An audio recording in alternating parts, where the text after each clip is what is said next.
एक समय की बात है, भरतपुर नाम का एक सुंदर सा गांव हुआ करता था। गांव में दो भाई रहा करते थे, मुनीलाल और श्यामलाल। मुनीलाल बहुत ही धनवान व्यक्ति था।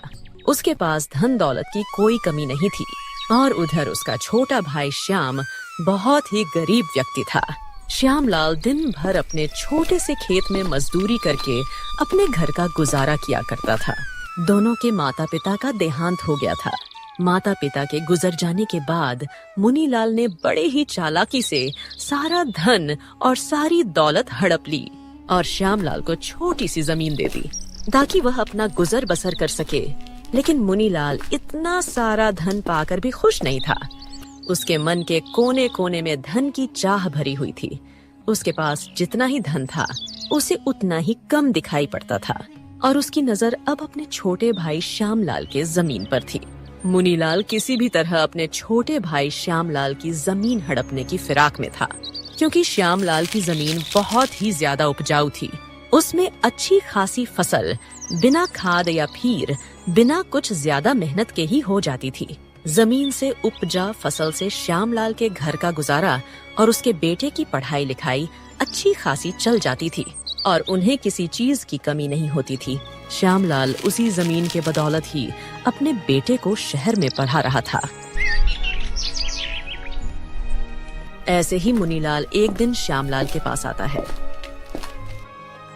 श्यामलाल अपने खेतों में काम कर रहा होता है। अरे श्याम, कैसे हो भाई? मैंने सुना है कि तुम अपने बेटे को शहर में पढ़ा रहे हो और इतनी थोड़ी सी जमीन में खेती कर रहे हो। बताओ, इतनी कम जमीन में खेती करके भला तुम अपने बेटे को कैसे पढ़ा पाओगे? उसके खर्चे के लिए भला पैसे कैसे जोड़ पाओगे? क्या तुमने यह सोचा है? अभी शहर में कितने खर्चे रहते हैं। वह तो है भैया, आप बात तो ठीक ही कह रहे हो, पर मैं कोई ना कोई इंतजाम तो कर ही लूंगा। अगर कोई इंतजाम नहीं हो पाया तो मैं सरकारी लोन ले लूंगा, लेकिन मैं अपने बेटे को पढ़ा लिखा कर बहुत बड़ा आदमी बनाऊंगा। उसे मैं अपनी तरफ मजदूर नहीं बनने दूंगा, ताकि मेरी तरह उसको दर दर की ठोकरें खानी ना पड़े। अरे मेरे छोटे भाई श्याम, कैसी बातें कर रहा है तू? मेरे होते हुए कहीं और जाकर पैसे क्यों मांगेगा और क्यों लोन लेगा? अभी तुम्हारा बड़ा भाई मुनीलाल जिंदा है और जब तक मैं जिंदा हूँ मेरे होते हुए ऐसा कभी नहीं होगा कि तू कहीं और जाकर पैसे मांगे। आखिर मैं तुम्हारे कब काम आऊंगा? भैया, आप क्या कहना चाहते हो? मैं कुछ समझ नहीं पा रहा हूँ। मैं तो बस इतना चाहता हूँ कि तुम अपने बेटे की पढ़ाई के लिए पैसे मेरे होते हुए किसी और से क्यों मांगोगे? भला मेरे होते हुए तुम किसी और से पैसे मांगोगे? क्या तुम मुझे अपना बड़ा भाई नहीं समझते हो? आखिर मैं तुम्हारा बड़ा भाई हूँ। मैं तुम्हारी मदद करूंगा, मैं दूंगा तुम्हें पैसे। सुनिए भैया, मैंने आज तक कभी आपसे या किसी भी गांव वालों से किसी भी तरह का उधार नहीं मांगा है, तो अब मैं उधार कैसे ले सकता हूँ?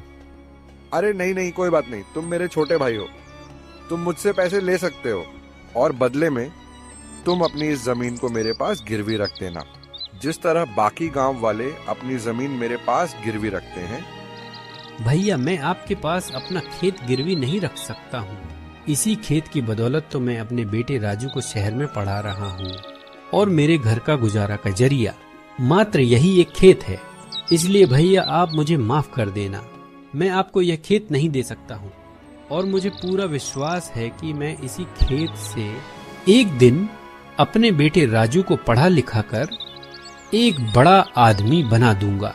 मुझे माफ कर देना भैया, मैं आपके पास अपना खेत गिरवी नहीं रख सकता। यह सुनते ही मुनीलाल बहुत ही गुस्से में अपने घर वापस चला जाता है और इधर श्यामलाल भी अपने काम में लग जाता है। ऐसे ही कुछ कुछ दिन बीत जाते हैं। मुनीलाल, तुझे किसी न किसी तरह से श्याम से वह जमीन तो लेनी ही पड़ेगी। मुनीलाल इतना कहकर सोच में पड़ जाता है कि श्यामलाल की जमीन को कैसे हड़प लिया जाए।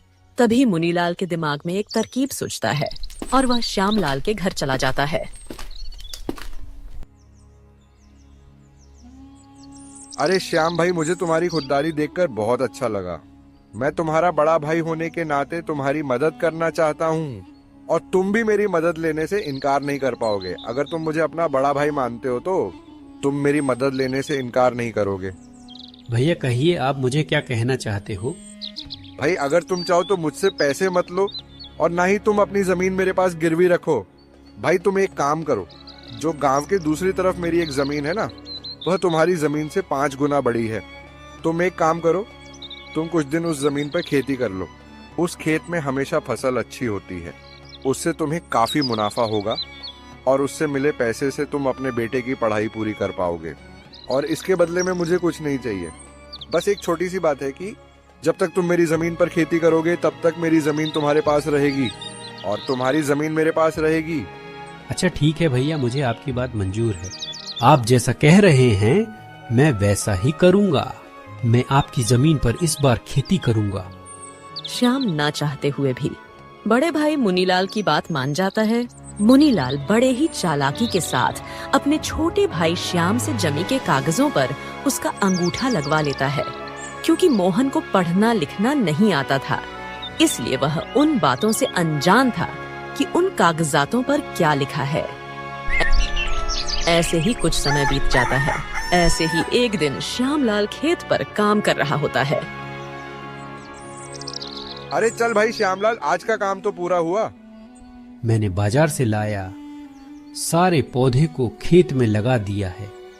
देखो तो कितने हरे भरे और सुंदर सुंदर दिख रहे हैं। बस कल सुबह का इंतजार है।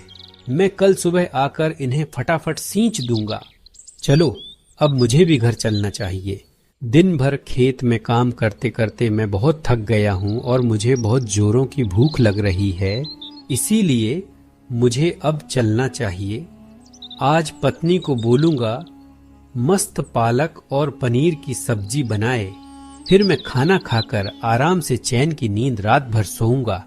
चलो भाई अब मैं चलता हूँ। इतना कहकर श्यामलाल खुशी खुशी अपने घर चला जाता है।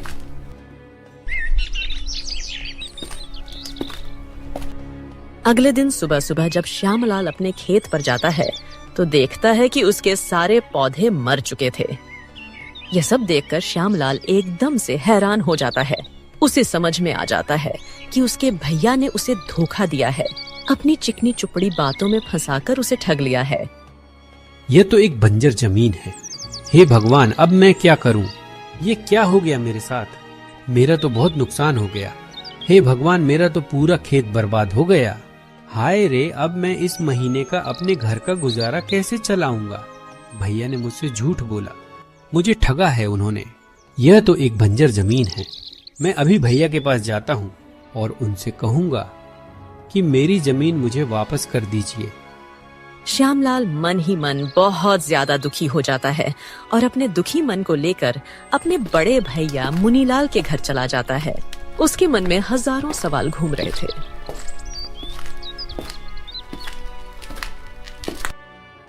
बड़े भैया सुनिए, आपकी जमीन मेरे किसी काम की नहीं है। वह जमीन एक बंजर जमीन है, इसलिए आप कृपा करके मेरी जमीन मुझे वापस लौटा दीजिए। अभी तक मेरा उस जमीन पर बहुत सारा नुकसान हो चुका है। क्या रे श्याम, ये तू क्या कह रहा है? और पहले तू यह बता कि तू किससे पूछकर अंदर आया, और तुम यह मत भूलो कि तुमने अपनी मर्जी से इन कागजों पर अंगूठा लगाया था और उन कागजों में साफ साफ लिखा था कि तुम्हारी जमीन मेरी है और वह भी तुम्हारी मर्जी से। हम दोनों ने अपनी जमीन अदला बदली कर ली है। अब तुम्हारा इस जमीन पर कोई अधिकार नहीं है। अब वह जमीन सिर्फ मेरी है। इसलिए खैरियत चाहते हो तो तुम यहाँ से चले जाओ और जाकर अपने उस बंजर जमीन पर खेती करो। चल निकल अब यहाँ से, और दोबारा यहाँ आया और जमीन लेने की बात कही तो तुम पर मैं पुलिस केस कर दूंगा। सारे कागजात पर श्यामलाल का अंगूठा लगने के कारण श्याम कुछ नहीं कर पाया और मायूस होकर घर लौट आया।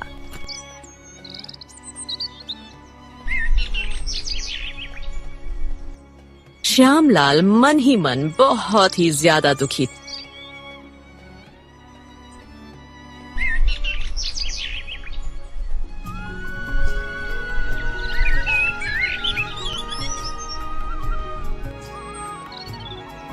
ऐसे ही दिन बीतने लगते हैं और एक दिन राजू अपने पिताजी के पास पढ़ाई की फीस के लिए फोन करता है।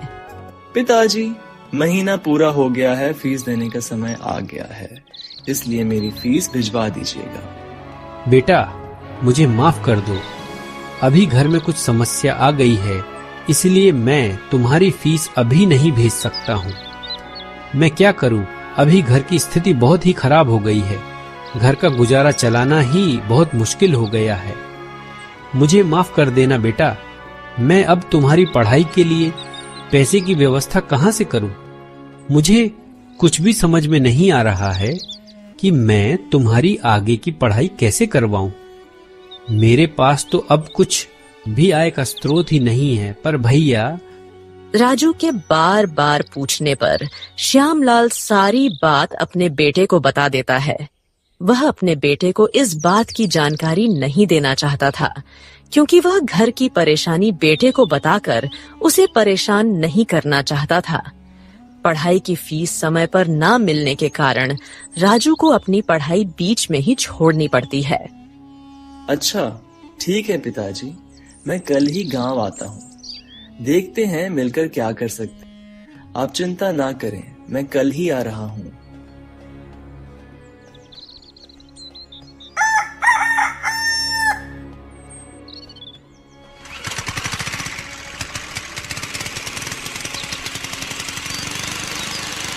अरे वाह भाई वाह, आह गांव की शुद्ध हवा और यह गांव का वातावरण, मजा ही आ गया। शहर में तो सिर्फ प्रदूषण ही प्रदूषण है। गांव का कितना शुद्ध वातावरण है। भाई ओ भाई, रामपुर चलिएगा क्या? अरे मैं तो वहीं जा रहा हूँ भाई। सामान रख दो पीछे और बैठ जाओ आकर। घर पहुंचने के बाद श्यामलाल राजू को सारी सच्चाई बता देता है कि किस तरह मुन्नीलाल ने उसकी जमीन हड़प ली। अच्छा, तो यह बात है। चाचा को तो मजा चखाना ही होगा। पिताजी, मेरे पास एक तरकीब है। मैं जैसा कहता हूँ वैसा ही करिए। राजू सारी तरकीब अपने पिताजी को बताता है। फिर दोनों बाप बेटे रात होने तक का इंतजार करने लगते हैं। रात के 12 बज चुके थे। उस समय सारे गांव वाले सो रहे होते हैं कि तभी दोनों बाप बेटे एक एक घड़ा लेकर अपने घर से बाहर निकलते हैं और अपने खेत की ओर चल देते हैं। खेत पर जाकर दोनों बाप बेटे जगह जगह जमीन खोदकर दोनों घड़ों को मिट्टी के अंदर दबा देते हैं।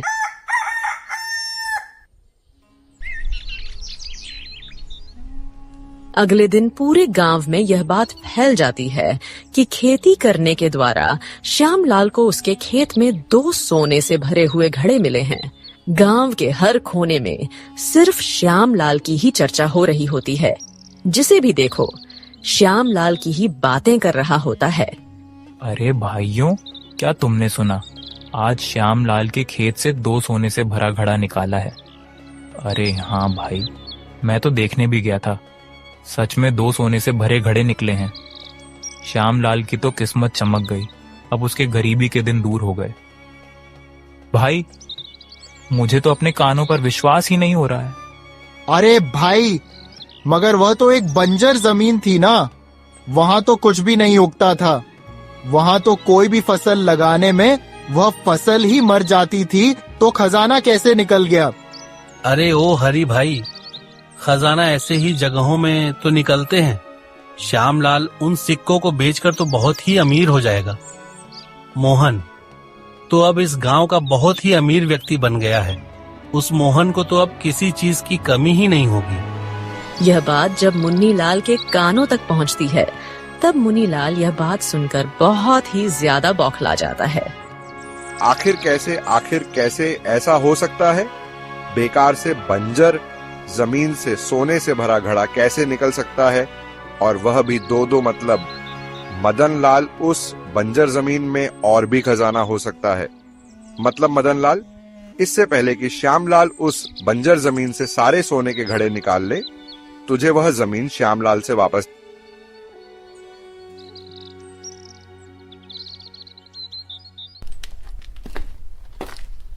मुन्नीलाल बौखलाए हुए तुरंत मोहन के घर चला जाता है। अरे श्यामलाल भाई, मुझे मेरी जमीन वापस चाहिए। मुझे मेरी जमीन दे दो।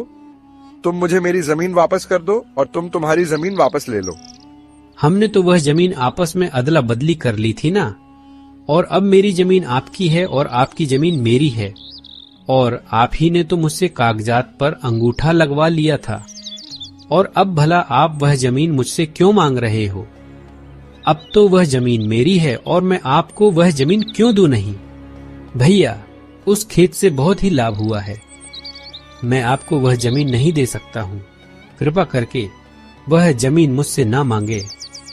अरे मेरे छोटे भाई, मैं तो उस दिन तुमसे मजाक कर रहा था ताकि तुम उस जमीन पर खूब मेहनत करो और फसल उगाकर अपने बेटे को आगे तक शहर में पढ़ा सको।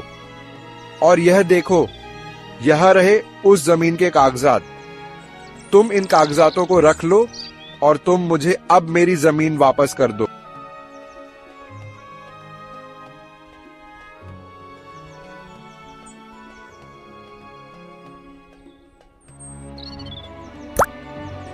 राजू मुन्नीलाल की सारी बातें सुनकर बोलता है, आपको आपकी जमीन वापस मिल जाएगी, पर जमीन वापस करने से पहले मेरी एक शर्त है, वह आपको मनाना पड़ेगी। क्या क्या शर्त है? अरे राजू बेटा, मुझे तुम्हारी सारी शर्तें मंजूर है, बस तुम मेरी जमीन मुझे वापस कर दो। मैं तुम्हारी हर शर्त मानने के लिए तैयार हूँ। आपको हमारी जमीन और उसके कागजात वापस करने होंगे और आपको वह जमीन लेने के लिए हमें 10 लाख रुपए भी हमें देने होंगे, तभी हम आपको वह जमीन वापस देंगे और ये सारे काम कागजात पर लिखित होगा। तब मुन्नीलाल मन ही मन सोचता है, अरे इन दोनों बाप बेटे को क्या पता कि उन सोने के सिक्कों की कीमत कितनी है। यह बाप बेटे दोनों ही बेवकूफ हैं। यह सिर्फ 10 लाख के पीछे पड़े हैं। बेवकूफ कहीं के, मैं उन सोने के सिक्कों को बेचकर एक ही दिन में करोड़पति बन जाऊंगा। हाँ बेटा, मुझे तुम्हारी सारी शर्तें मंजूर हैं। अच्छा तो ठीक है, अब मैं चलता हूँ। मैं कल ही तुम्हारे सारे पैसे दे दूंगा और तुम्हारे सारे कागजातों पर साइन भी कर दूंगा। अगले दिन मुन्नीलाल सुबह सुबह ही श्यामलाल के घर पहुंच जाता है और सारे कागजों पर साइन कर देता है और इसके साथ ही साथ श्यामलाल को 10 लाख रुपए से भरा सूटकेस भी दे देता है। सारी प्रक्रिया पूरी हो जाने के बाद मुन्नीलाल तुरंत ही अपने नौकर सुखिया को लेकर खेत पर पहुंच जाता है। सुनो सुखिया, पूरा खेत खोद डालो और मुझे तुरंत ही सोने से भरा घड़ा निकाल दो। जी मालिक, मैं अभी सारे खेत को खोद डालता हूँ और न सारे सोने से भरे घड़ों को निकालकर आपको देता हूँ। सुखिया खेत की खुदाई करना शुरू कर देता है और धीरे धीरे करके वह पूरा खेत खोद डालता है, लेकिन उसे कुछ भी नहीं मिलता है। यह देखकर मुन्नीलाल बहुत ही चिंतित होने लगता है। सुखिया देखो, कुछ मिला क्या? नहीं मालिक, अभी तक तो कुछ भी नहीं मिला है। मैंने तो पूरा खेत खोद दिया है। बेचारा मुन्नीलाल अपने आप को कोसने लगता है। हे भगवान, यह क्या हो गया? मुझे तो कुछ भी नहीं मिला, ना ही एक सोने का सिक्का भी मिला। मुझे तो उन बाप बेटों ने बहुत ही आसानी से मूर्ख बना दिया। साथ ही साथ जमीन के कागजात के साथ मेरे 10 लाख रुपए भी ले लिए मुझसे। हाय रे, मैं तो लूट गया, बर्बाद हो गया। मैंने मोहन के साथ बुरा किया, इसलिए मेरे साथ बहुत बुरा हो गया। अब मैं क्या करूं? श्यामलाल ने दोनों घड़ों में नकली सोने डाला हुआ था जो वह शहर से ला